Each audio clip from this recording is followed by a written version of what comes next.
नागपूर शहरात प्लास्टिक पन्नीच्या सौद्यावरनं झालेला वाद थेट प्राणघातक हल्ल्यात रूपांतरित झाल्याची गंभीर घटना समोर आली आहे।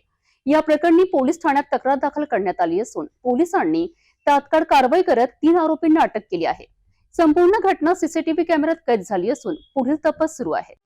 नागपूर शहरातील एका व्यापारी व्यवहारादरम्यान प्लास्टिक पन्नीच्या संदर्भातील सौद्यावरून 2 गटांमध्ये वाद झाला। हा वाद इतका वाढला की व्यवहारात झालेल्या मतभेदांचा राग मनात धरून आरोपींनी एका व्यक्तीवर लाकडी दांडक्याने प्राणघातक हल्ला केला। घटनेनंतर जखमी व्यक्तीने तात्काळ पोलीस ठाण्यात तक्रार दाखल केली। तक्रारीच्या आधारे पोलिसांनी गुन्हा नोंदवून घटनास्थळी असलेले सीसीटीव्ही फुटेज तपासले। सीसीटीव्ही मध्ये हल्ल्याचा संपूर्ण प्रकार स्पष्टपणे कैद झाल्याने पोलिसांनी आरोपींची ओळख पटविण्यात यश आले। पोलिसांनी त्वरित कारवाई करत या प्रकरणातील 3 आरोपींना अटक केली आहे। सध्या आरोपींची कसून चौकशी सुरू असून या प्रकरणातील इतर बाबींचाही तपास पोलीस करीत आहेत।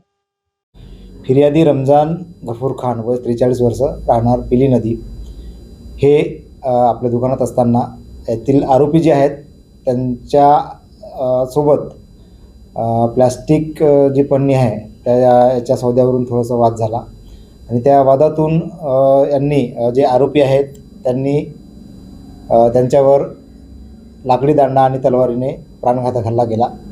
आरोपी आहेत शेख एजाज वल्द शेख अजीज वय 32 वर्ष, शेख मोहसिन वल्द शेख अनीस वय 30 वर्ष आणि शेख जिशान वल्द शेख अनीस हे 26 वर्ष, तिन्ही राहणार आदमशाह चौक मोमिनपुरा।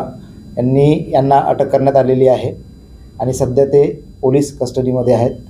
सदरचा तपास माननीय पोलीस आयुक्त रवींद्र सिंगल सर, माननीय सहपोलीस आयुक्त श्री नवीनचंद्र रेड्डी सर, माननीय अपर पोलीस आयुक्त दक्षिण प्रादेशिक विभाग श्री शिवाजी राठोड सर आणि माननीय झोन 5 परिमंडळचे उपायुक्त श्री निकेतन कदम सर, तसेच ACP कळमना विभाग श्री रोहित पवार सर यांच्या मार्गदर्शनात सुरू आहे। 3 आरोपी अटकेत आहेत, तपास सुरू आहे। आरोपींचा रेकॉर्ड नाही, यापूर्वी त्यांच्यावर कुठल्या प्रकारचे गुन्हे दाखल नाहीत, पण 25 तारखेपर्यंत आपल्याला रिमांड मिळालेला आहे। सध्या ते पोलीस कस्टडीमध्ये आहेत।